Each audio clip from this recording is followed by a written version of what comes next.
Thank you. Thank you so much. Please be seated. Thank you, Secretary Hagel, for your introduction and for your lifetime of service. From a young Army sergeant in Vietnam to our nation's 24th Secretary of Defense. Vice President Biden, Jill, Chairman Dempsey, Major General Buchanan, Patrick Hallinan, Chaplain Brainerd, to our men and women in uniform here and around the world, to our outstanding veterans, and most of all, to the Gold Star families here to remember the loved ones you've lost. Michelle and I are humbled and honored to commemorate this Memorial Day with you. Every year, this ceremony marks another page in the life of our nation. This year in particular, as we recognize the 150th anniversary of this holy space, Arlington National Cemetery. 150 years ago, war raged on hillsides and farmlands not far from where we gather today. A nation ill-prepared for war found itself overwhelmed with the task of burying so many of its sons.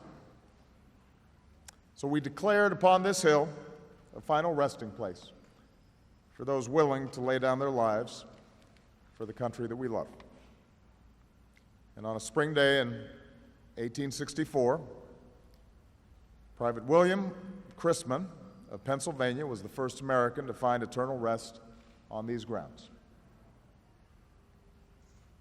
Over that century and a half, in times of war and times of peace, Americans have come here to pay tribute not only to the loved ones who meant the world to them, but to all our heroes, known and unknown. Here, in perfect military order, lie the patriots who won our freedom and saved the Union. Here, side by side, lie the privates and the generals who defeated fascism and laid the foundation for an American century. Here lie the Americans who fought through Vietnam and those who won a long twilight struggle against communism. And here in Section 60 lie men and women who gave their lives to keep our homeland safe over more than a decade of war in Iraq and Afghanistan. Early this morning, I returned from Afghanistan. Yesterday, I visited with some of our men and women serving there, 7,000 miles from home. For more than 12 years, men and women like those I met with have borne the burden of our nation's security. Now, because of their profound sacrifice, because of the progress that they have made, we're in a pivotal moment. Our troops are coming home. By the end of this year, our war in Afghanistan will finally come to an end.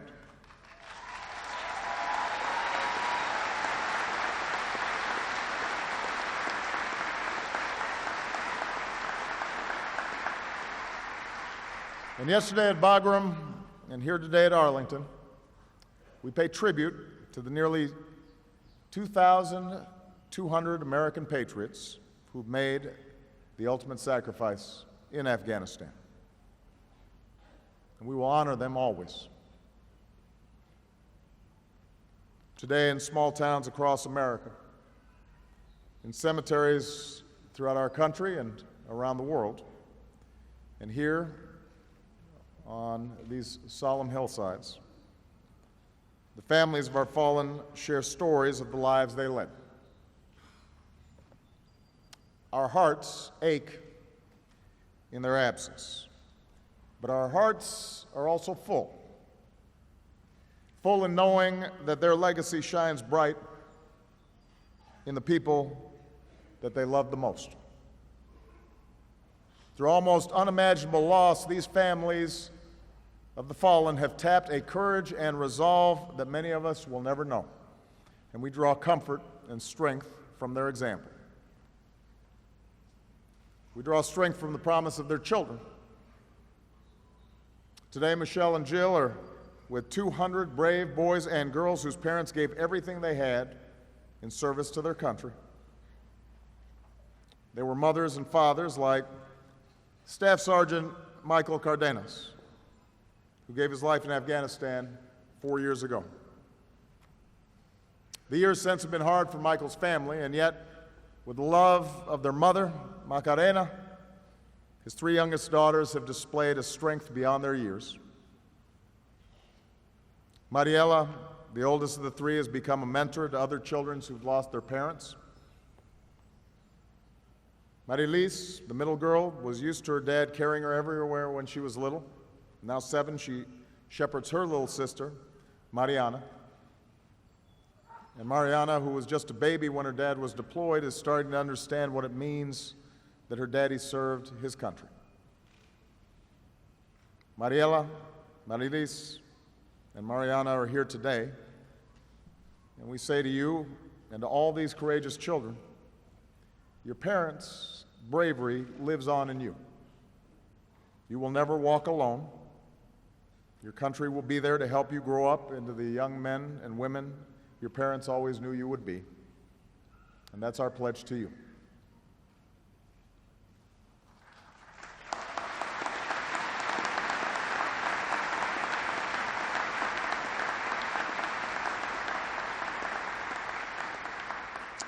We draw strength as well from the love of the spouses of the fallen. Sergeant First Class Joseph Gant was a young man but already a veteran of World War II when he met Clara Edwards on a train headed to California. He spent 2 years courting Clara before she finally agreed to marry him. And then when Joseph deployed to Korea, he told his young wife to remarry if he didn't come back. She told him no. He had a hard enough time getting her to say yes in the first place, she said. He had waited 2 years for her. She'd wait as long as it took for him to come home. When Joseph went missing in action, Clara waited. She waited 63 years. Meanwhile, our country continued to work to bring home the missing from all our wars. And then last December, his remains finally identified, Joseph returned home to be laid to rest. Clara never remarried during those 63 years. And now, 96 years old, she was there to welcome him home. And we are honored to have Clara Gant here with us today. Claire.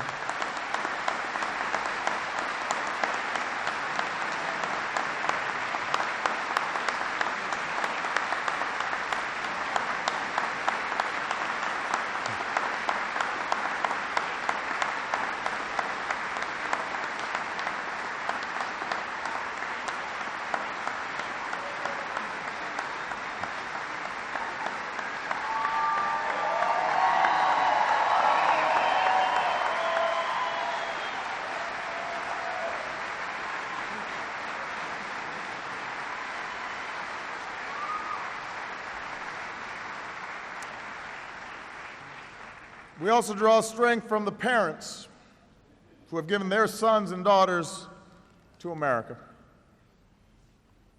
Earlier this year in my State of the Union address, I spoke of the remarkable story and grueling recovery of Sergeant First Class Corey Remsburg, who was severely injured by a massive roadside bomb in Afghanistan. And when he stood there in the balcony, it reminded our entire nation that we are blessed to be protected by patriots like him. But that was only part of the story. Today I want to close with the story of Corey's brother-in-arms, Sergeant Roberto Sanchez, who was killed by that same explosion. Rob wasn't a big guy, but his mother, Wendy, remembers that he was larger than life. always surrounded by friends and melting hearts with a devastating smile. Rob admired the Army from a young age, dressed up as a soldier the first time he went out for Halloween, and for many Halloweens after that. He meticulously arranged and rearranged G.I. Joes on his bedroom floor. And when he watched the Twin Towers fall that awful September day, Rob found his calling to serve his country. A proud Army Ranger who took care of his fellow soldiers just as he did his own family. He'd tell Wendy, "Mom, I'm your Superman." In October 2009, Rob was on his 5th deployment, and Rob and Corey were finishing a mission with their fellow Rangers in Kandahar, and that's when the bomb went off, and that's when this American family made a sacrifice, the depths of which few of us will ever truly comprehend. And in the years since, Wendy's dug deep to find the strength to live without Rob. She keeps in touch with Corey, who she finally had a chance to meet and spend some time with this past week, sharing their memories of Rob. She runs half marathons.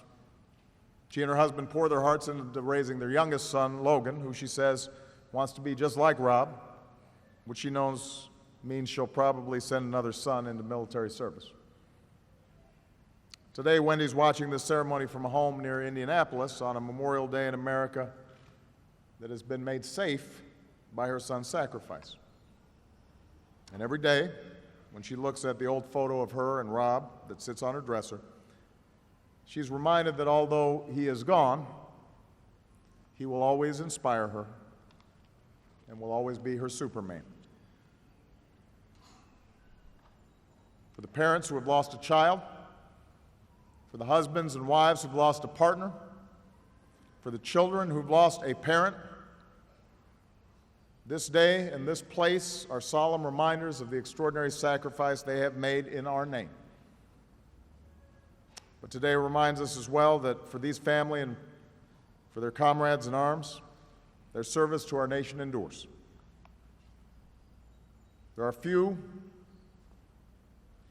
who truly understand what it means to send a child into war or to watch a battle buddy give his life to save others.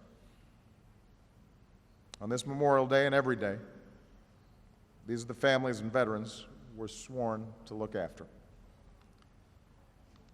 And so here on these hallowed grounds, we rededicate ourselves to our sacred obligations to all who wear America's uniform and to the families who stand by them always. That our troops will have the resources they need to do their job, that our nation will never stop searching for those who've gone missing, who are held as prisoners of war, that, as we've been reminded in recent days, we must do more to keep faith with our veterans and their families and ensure they get the care and benefits and opportunities that they've earned and that they deserve. These Americans have done their duty.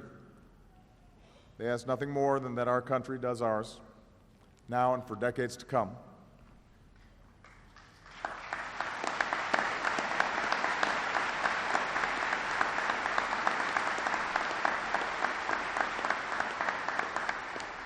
The fallen patriots we memorialize today gave their last full measure of devotion. Not so we might mourn them, though we do. Not so that our nation might honor their sacrifice, although it does. They gave their lives so that we might live ours, so that a daughter might grow up to pursue her dreams, so that a wife might be able to live a long life free and secure, so that a mother might raise her family in a land of peace and freedom. Everything that we hold precious in this country was made possible by Americans who gave their all. And because of them, our nation is stronger, safer, and will always remain a shining beacon of freedom for the rest of the world. May God bless the fallen and all those who serve. May God watch over their families, and may God continue to bless the United States of America.